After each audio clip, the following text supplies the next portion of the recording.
دست بی سیدا رضا سردا لا إله إلا الله لا غالب إلا الله القوة لله حسبي الله آمنت بالله سبحان الله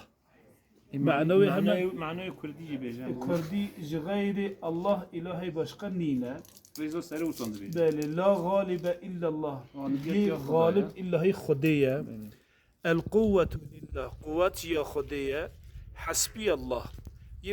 يكو ما خدان دكتن يكو ما محافظة دكتن ديس خدية أمجي لازم خا يهين خدي آمنت بالله ما إيمان بخدي إنادية سبحان الله خدي جهاب تشتي كماسي منزه ملی دیجه هستیدا الملك لله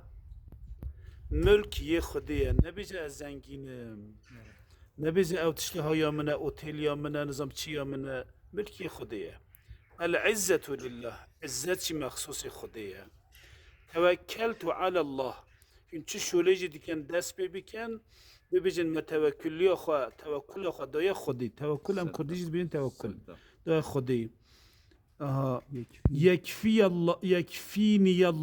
یکفینی الله خودی جبومه کافیه محتاج آقای یه بگه یه شیخان یه دیکسه کی نینه خودی بومه کافیه الحمدلله حمد جبو خودی